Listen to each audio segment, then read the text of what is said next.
Hey, you guys, my name is Tracy. I am an author and certified life coach. I wanted to briefly share this video and tell you the importance of making sure that you're financially secure and why.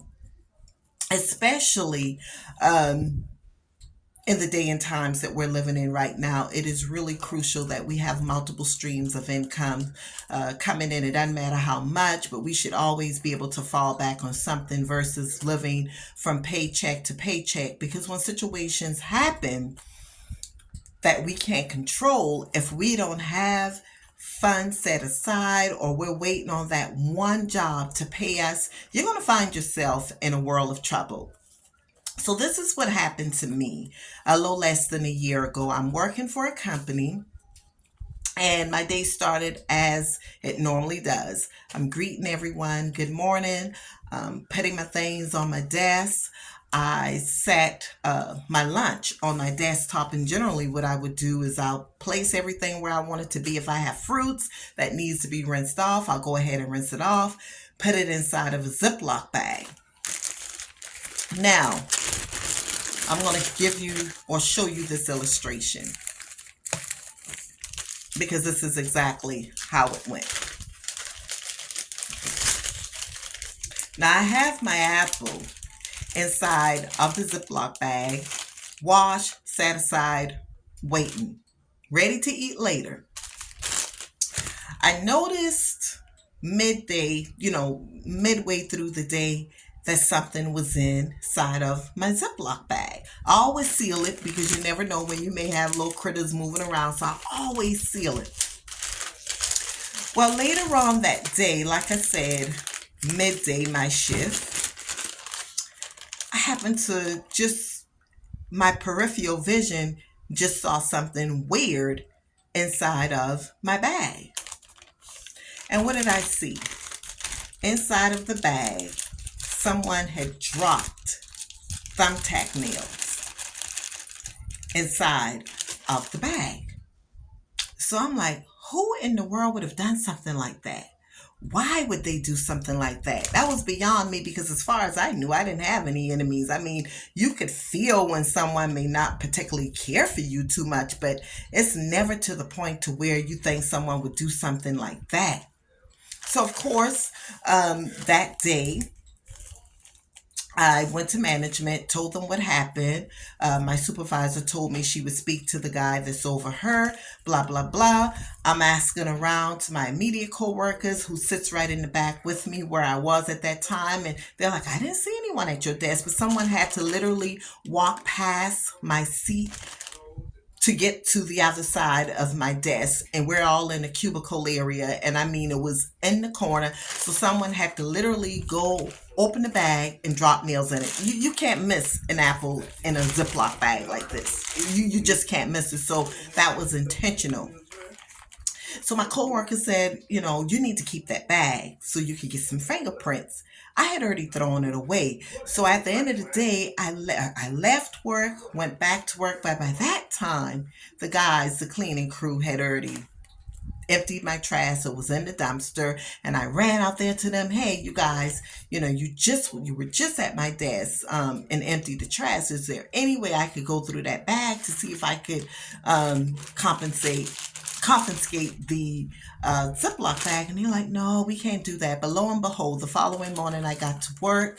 My supervisor say, hey, we need to speak with you in the office a little bit later for a meeting. So I'm in there. The guys that cleans in the afternoon, I guess he felt really bad for me. So what he did was went inside, got the Ziploc bag, and took it to the guy that runs the office. They called me in. He says, okay, here's your Ziploc bag with your apple. We don't have any cameras in here. We're not putting any cameras in here. We've asked around, but this is as far as it's going to go here. You could do whatever you want to do with your bag. And he handed it back to me. I was livid at that time. I'm boiling on the inside of me because I'm like, did they really just treat me like this? Yes, they did.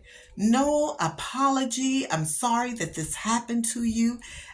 At your place of employment. I'm so sorry. I apologize. And hopefully, nothing like this would ever happen to you again. Nothing. In fact, I'm looking over at my supervisor at that time through my peripheral vision, and it looks like she's smirking. And I'm like, really? But here it goes. I was working on something during that time. And financially, I did not want to just leave my place of employment because I had everything set up the way I wanted it to be. I wanted to make sure that I was able to continue doing what I was doing before I left that job. My daughter is upset. Mama, you need to leave them right away. You need to hurry up and get another job. Eventually I did because I'm no longer there. But the point that I am making is, suppose I had good money saved up, enough to carry me over for a few months. I probably would have left them. I probably would have walked out of that office and really told them what I thought about them. But I had to bow down in a sense and accept it. I had to accept something that was done to me. So it's extremely important that you have yourself set up where if something like this were to happen, you don't have to sit back and take that. So sometimes people tell me, now, Tracy, you're doing a bit too much. You're doing a little bit of this, a little bit of that. I began subbing at the schools. Now that school is out, I took on another part-time job. And I have my notary business that I am working on. I'm still writing books. So I'm constantly making sure that I have ways of bringing money in. Have I made it to where I want to make it yet? No, I haven't. But it's a process. Start now, especially young people. Start now. You see, these companies now hardly have anyone to work because a lot of people are starting their own businesses, and a lot of people just don't want to work for the little bit of money that they want to dish out. And then when they do work, the people want to treat them like they're slaves. They talk to them in such a negative and nasty way. And these young people are like, I'm living at home with my mama. I don't have to take this. But what about when you have children, you have a family to take care of, and you don't have anything saved up? So you have to take something like this that happened with no apology, none whatsoever. So for the purpose of this video, set yourself up in a position to where you don't have to take the mistreatment of anyone at any company. I don't care if it's a 6-figure job. You'd be ready to bounce. And I'm not just saying all because they're telling you, they want you to do this or they want you to do that differently and you have a problem with that. No, someone violated me. Someone literally violated me and nothing was done. I didn't expect them to go all around the world for me, but at least apologize. Tracy, I am so sorry that happened to you. I didn't get that.